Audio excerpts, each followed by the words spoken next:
Azur Lawan, Saheto, bonjour tout le monde. Une vidéo rapide que je souhaitais faire justement après avoir collecté des données sur la production pétrolière en Algérie entre 1980 et 2012. C'est pour avoir une visualisation, donc se donner une idée beaucoup plus précise de ce secteur-là énergétique qui est très important pour l'Algérie. Donc vous avez plusieurs courbes. La première courbe, c'est la production totale de pétrole qui est là. Et différence à faire avec le pétrole brut, parce que quand on fait de l'extraction de pétrole, il n'y a pas que du pétrole qu'on retire du sol. Donc ici, vous avez en bleu une différence entre le brut et la quantité totale d'hydrocarbures qui est retirée. Donc ici, vous avez cette courbe-là, puis ici en vert, vous avez une estimation de ce qu'on exporte comme pétrole et produits qui en sont dérivés. Et vous avez aussi les capacités de raffinage, raffinage, je pense, et la consommation pour le marché local, c'est-à-dire consommation intérieure en Algérie. Cette courbe qu'on voit ici, qui est la courbe d'exportation, elle est automatiquement obtenue en faisant la différence entre ce qui est consommé localement et ce qui est produit. Alors maintenant, si on analyse la courbe de la production du pétrole, vous allez voir que la production ici en 1980, elle avoisinait les 1000, on va dire le 1 million 143 000 barils par jour. Donc vous avez ici les chiffres qui vous sont donnés en combien de 1000 barils par jour.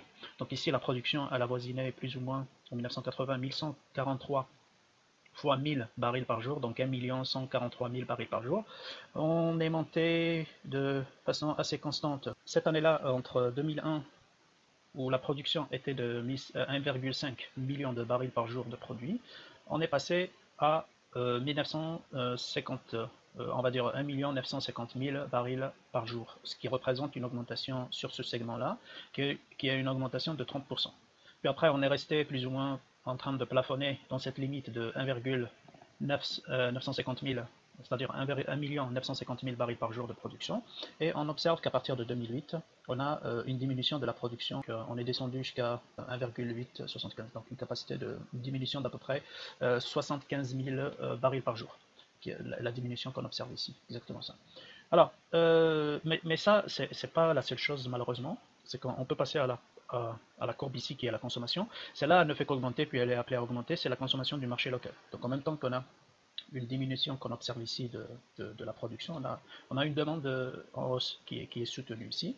Donc pour les mêmes années où ça a diminué d'à peu près 75 000 barils par jour, on a une consommation qui est de 328 000.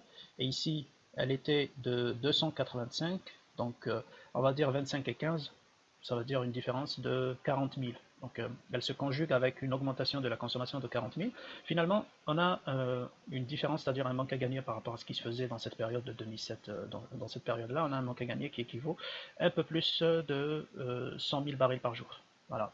Et donc, il y a une autre courbe intéressante à connaître, c'est celle-là de capacité de raffinage. On constate que, mis à part une augmentation suite peut-être, je ne sais pas trop, mais ça a l'air d'être une installation qui a été ajoutée, une grande installation qui nous a fait passer de 150 000 barils de raffinés à presque 500 000, c'est-à-dire on va dire ça a plus que doublé les capacités.